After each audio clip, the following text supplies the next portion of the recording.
থাকে। আওয়ামী লীগ কখনো পালায় না, পিছু হটে না। নাশকতায় জড়িতদের শাস্তি চাই, বঙ্গবন্ধু হত্যার বর্ষপূর্তিতে দেশবাসীকে বার্তা দিলেন হাসিনা। 50 বছর আগে বাংলাদেশের সেনাবাহিনী এর অভ্যুত্থানের নৃশংসভাবে খুন করেছিল তার পিতা বঙ্গবন্ধু রহমান সহ গোটা পরিবারকে। জার্মানিতে থাকায় বেঁচে গিয়েছিলেন শুধু শেখ হাসিনা এবং তার বোন রেহেনা। ঘটনাচক্রে সেই হত্যাকাণ্ডের 5 শতক পূর্তির ঠিক আগে গণঅভ্যুত্থানের ক্ষমতা হারাতে হয়েছে আওয়ামী লীগের সভানেত্রীকে। প্রধানমন্ত্রীর পদে ইস্তফা দিয়ে বাংলাদেশ ছাড়ার পরে গত 5 আগস্ট থেকে ভারতে রয়েছেন তিনি। এই আবহে বঙ্গবন্ধু মুজিবের হত্যাকাণ্ডের বর্ষপূর্তির আগে জাতির উদ্দেশ্যে বার্তা দিলেন হাসিনা। আসসালামু আলাইকুম সম্বোধনে প্রচারিত হয়েছে সেই বার্তা। বিশ্বস্ত সূত্রে পাওয়া সেই বার্তায় তিনি লিখেছেন, ভাই ও বোনেরা, 1975 সালে 15 আগস্ট বাংলাদেশের রাষ্ট্রপতি জাতির পিতা বঙ্গবন্ধু শেখ মুজিবুর রহমানকে নির্মমভাবে হত্যা করে। তার প্রতি গভীর শ্রদ্ধা জানাই।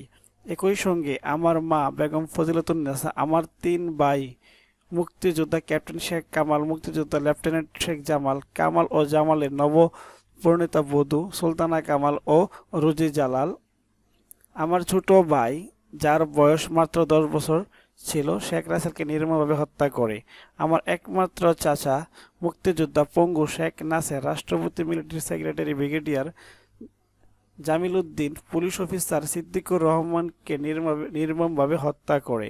তাদের শ্রদ্ধা জানাই। ধানমন্ডিতে মুজিবের বাসভবনের পাশে ঘাতক সেনা অফিসাররা এদিন তার মুক্তিযোদ্ধাদের নাতিপুতিরাও পাবে না, তাহলে কি রাজাকারের নাতিপুতিরা পাবে? সেটা আমার প্রশ্ন, দেশবাসীর কাছে প্রশ্ন। আর যদি না মানে কিছু করার নাই, আর রাজপথে আন্দোলন করতেই থাকবে, তবে কোনো ধ্বংসাত্মক কাজ করতে পারবে না। যতক্ষণ তারা শান্তিপূর্ণভাবে করাচ্ছে কেউ কিছু বলছে না, কিন্তু এর বাইরে যখন কিছু করবে, পুলিশের গায়ে হাত দেওয়া বা পুলিশের গাড়ি ভাঙা বা এভাবে আক্রমণ, এগুলি যদি করতে যায়, তাহলে তখন তো আইন তার আপন গতিতে চলবে। এখানে আমাদের কোনো কিছু করার নেই। পরিজনদের বাড়িতেও হত্যালীলা চালিয়েছেন।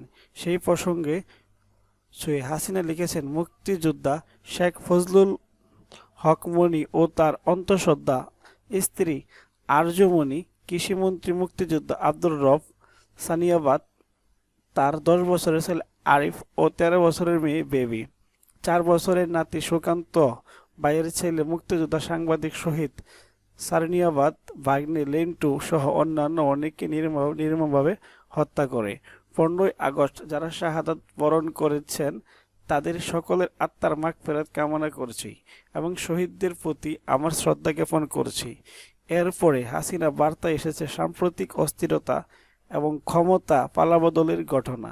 তিনি লিখেছেন, গত জুলাই মাস থেকে আন্দোলনের নামে যে নাশকতা, অগ্নিসন্ত্রাস ও সহিংসতার কারণে অনেকগুলি তাজা প্রাণ ঝরে যাচ্ছে, ছাত্র, শিক্ষক, পুলিশ, এমনকি অন্তঃসত্ত্বা নারীও, পুলিশ, সাংবাদিক, সাংস্কৃতিক সেবী, কর্মজীবী মানুষ, আওয়ামী লীগ ও সহযোগী সংগঠনের নেতাকর্মী, পথচারী, বিভিন্ন প্রতিষ্ঠানে কর্মরত যারা সন্ত্রাসী আগ্রাসনের শিকার হয়ে মৃত্যুবরণ করেছেন তাদের প্রতি শোক জ্ঞাপন করছি এবং তাদের আত্মার মাগফিরাত কামনা করছি। হাসিনা লিখেছেন, স্বজনহারা বেদনা নিয়ে আমার মতো যারা বেঁচে আছেন তাদের প্রতি সহমর্মিতা জানাই। আমি এই হত্যাকাণ্ড ও নাশকতার সঙ্গে জড়িতদের যথাযথ তদন্ত সাপেক্ষে দোষীদের চিহ্নিত করে উপযুক্ত শাস্তিমূলক ব্যবস্থার দাবি জানাচ্ছি। গত 5 আগস্ট হাসিনা সরকারের পতনের পরে বঙ্গবন্ধু স্মৃতি বিজড়িত সেই 32 নম্বর ধানমন্ডি বাড়ি তছনছ করে আগুন ধরিয়ে দিয়েছে বিক্ষোভকারী জনতা। সেই প্রসঙ্গে উল্লেখ করে হাসিনা লিখেছেন, 1975 সালে 15 আগস্ট ধানমন্ডি বঙ্গবন্ধু ভবনে যে নারকীয় হত্যার ঘটনা ঘটেছিল সেই স্মৃতি বহনকারী বাড়িটি আমরা 2 বোন বাংলার মানুষকে উৎসর্গ করেছিলাম। সে গড়ে তোলা হয়েছিল স্মৃতি জাদুঘর। দেশের সাধারণ মানুষ থেকে শুরু করে দেশ বিদেশের গণ্যমান্য ব্যক্তিবর্গ এই বাড়িতে এসেছেন। স্বাধীনতার স্মৃতি বহনকারী এই জাদুঘরটি অত্যন্ত দুঃখের বিষয় যে স্মৃতিটুকু মুখে ধারণ করে আপনজন হারাবার সকল ব্যথা বেদনা বুকে চেপে রেখে বাংলাদেশের দুঃখী মানুষের মুখে হাসি ফোটাবার লক্ষ্য নিয়ে দেশবাসী আপনাদের সেবা করে যাচ্ছি। তার শুভ ফল ও আপনারা পেতে শুরু করেছেন। বাংলাদেশ বিশ্বে উন্নয়নশীল দেশের মর্যাদার আসনে অধিষ্ঠিত হয়েছেন। আজ তা ধূলিসাৎ হয়ে গিয়েছে। আর যে স্মৃতিটুকু আমাদের বেঁচে থাকার অবলম্বন ছিল তা পুড়িয়ে ছাই করে দেওয়া হয়েছে। চরম অপমাননা করা হয়েছে জাতির পিতা বঙ্গবন্ধু শেখ মুজিবুর রহমানের প্রতি, যার নেতৃত্বে আমরা স্বাধীন জাতি হিসাবে আত্মমর্যাদা পেয়েছি, আত্মপরিচয় পেয়েছি, স্বাধীন দেশ পেয়েছি। লাখো শহীদের রক্তের প্রতি অপমাননা করেছে। আমি দেশবাসীর কাছে এই বিচার চাই। জাতির উদ্দেশ্যে লেখা চিঠির শেষে মুজিব কন্যার বার্তা: প্রিয় দেশবাসী, আপনাদের কাছে আবেদন জানাই, যথাযথ মর্যাদার সাথে ভাব গম্ভীর পরিবেশে জাতীয় শোক দিবস 15ই আগস্ট পালন করুন।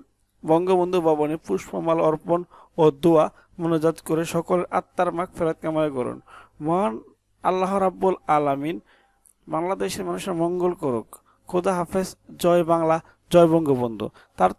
তাৎপর্যপূর্ণভাবে হাসিনার দল আওয়ামী লীগের যুব সংগঠনের তরফে আগামী 15ই আগস্ট ধানমন্ডি বুথ 30-এ চল অভিযানে ডাক দেওয়া হয়েছে। ধন্যবাদ সবাইকে আমাদের সাথে থাকার জন্য। আমাদের এরকম নিউজ পেতে হলে অবশ্যই আমাদের চ্যানেলটি সাবস্ক্রাইব করে রাখবেন। ধন্যবাদ সবাইকে।